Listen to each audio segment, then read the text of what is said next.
Warahmatullahi wabarakatuh. Alhamdulillahilladzi khalaqal insana fi ahsani taqwim wa aqama bil akli bidin qayyim wa asyhadu an la ilaha illallah alladzi ila siratal mustaqim wa asyhadu anna muhammadan abduhu wa rasuluh abdul kal azmain. Allahumma shalli ala sayidina Muhammadin wa man tabi'ahum bil ihsani ila yaumiddin. Amma ba'du.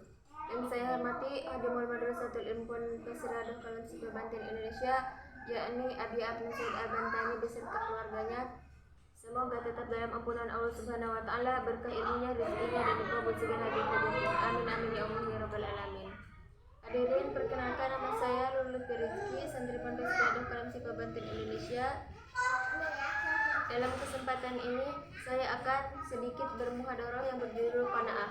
Al-Kisah, di Bani Israel terdapat seorang ahli ibadah yang mengalami himpitan masalah penghidupan. Maka ia keluar menuju padang pasir untuk menyembah Allah Subhanahu wa taala dan memintanya diberikan sesuatu. Tiba-tiba sebuah panggalan menyapa, "Wahai ahli ibadah, bentangkan tanganmu dan ambillah." Ahli ibadah itu membentangkan tangannya. Tiba-tiba dua permata yang warnanya seperti dua bintang berpijar benderang diletakkan di tangannya. Lalu ia pulang ke rumah membawa kedua permata tersebut. "Kita selamat dari kefakiran," kata ahli ibadah kepada istrinya dengan penuh riang. Suatu malam ahli ibadah itu bermimpi bahwa dirinya berada di surga. Di dalam surga ia melihat gedung besar. Lalu datang sebuah suara, "Ini adalah gedungmu di surga itu." Ahli ibadah itu melihat dua singsaan yang berhadapan. Yang satu berbuat dari emas merah dan yang lain terbuat dari perak. Atapnya berasal dari batu mulia. Kemudian dikatakan kepadanya, "Singsana yang satu bagaimana?"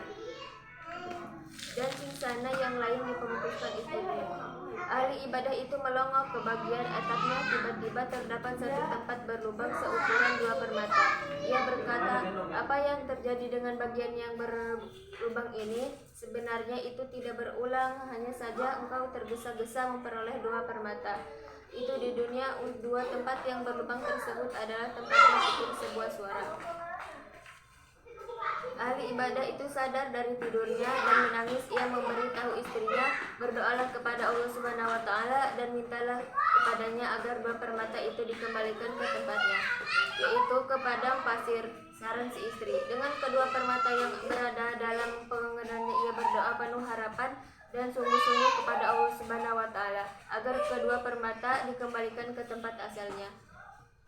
Ia selalu melakukan demikian hingga kemudian permata tersebut diambil dari genggamannya.